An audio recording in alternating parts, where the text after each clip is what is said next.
The morning sun gleamed through the tall glass windows of Gate 47 at JFK Airport, casting golden streaks across the bustling crowd of passengers waiting for Flight 392 to London. Amid the chatter and rolling suitcases sat a woman named Maya Brooks, dressed in an elegant navy blue suit, her hair in soft curls, and her calm demeanor radiating quiet authority. She sat in the VIP lounge, reviewing documents on her tablet. Her boarding pass marked First Class, Executive Priority.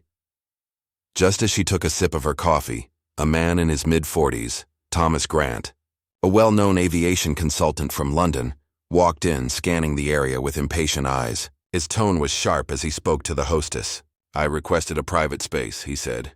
"I have to take a call with the board of directors. Someone's sitting in my reserved seat." The hostess glanced toward Maya. "Sir, that seat isn't reserved. It's open to all priority passengers." Thomas didn't like that answer. He strode over to Maya, his polished shoes clicking on the marble floor. "Excuse me," he said curtly, his accent crisp and authoritative. "That seat is for airline executives and consultants. I need it for an urgent call." Maya looked up, slightly startled but composed. "I'm an executive," she replied softly. Thomas gave a faint, dismissive laugh. "I'm sure you are. But I have an official meeting with the CEO of Skyfly Airways when we land, and I need space to prepare. So if you don't mind." He gestured toward the seat beside him, expecting her to move. Maya closed her tablet slowly. Her expression didn't change, but her silence carried weight. The lounge grew quieter. A few eyes turned toward them. "Sir," she said, her tone still even, "I think you'll have enough space at any of the other tables." Thomas frowned. "This is absurd. I'm a consultant for this airline. You people need to learn how to respect the hierarchy. You people." The words hung in the air like a spark before fire. Maya's posture remained calm, but her assistant, who had just entered carrying 2 coffee cups, froze mid-step. "Ma'am, your flight documents for the board presentation," the assistant said carefully. Thomas's head tilted. "Board presentation?" Before Maya could reply, the hostess returned. "Ms. Brooks, the boardroom at Gate 48 is ready for you. The directors are already connected on the live link." Thomas blinked. "Ms. Brooks? You mean Dr. Maya Brooks?" The hostess smiled politely. "Yes, sir. Dr. Brooks, founder and CEO of Skyfly Airways." The silence was deafening. Thomas's face drained of color. You're the CEO?" Maya stood towering slightly despite her gentle frame. "Yes," she said quietly. "And I built this airline." The words sliced through the air, sharp yet dignified. There was no pride in her tone, only truth.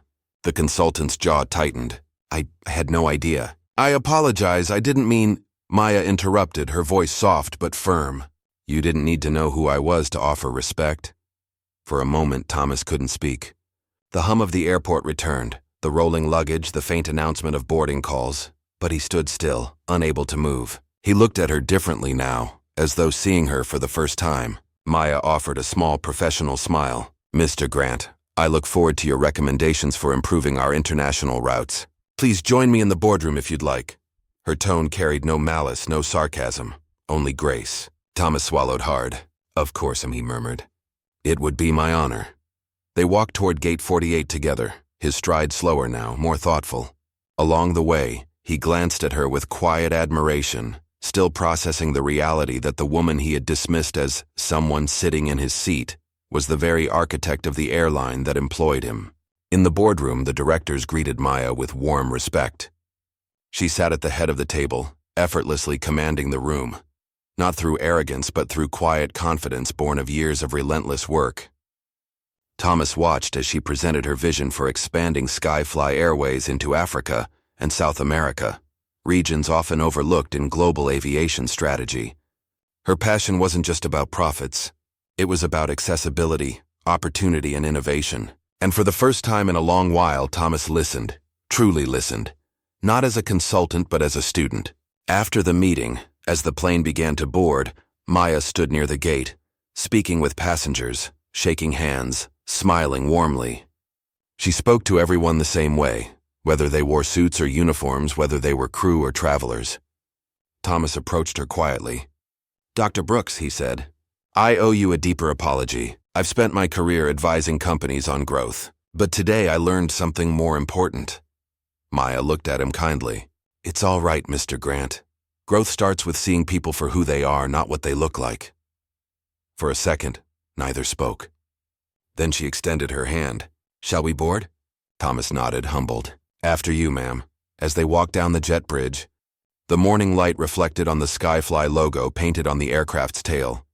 A logo Maya had once sketched on a napkin years ago, when the idea of a black woman leading an airline seemed impossible.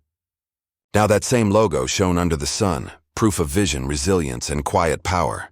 And behind her, a man who once demanded her seat followed her lead, learning that sometimes the people we underestimate are the ones who build the very world we stand in.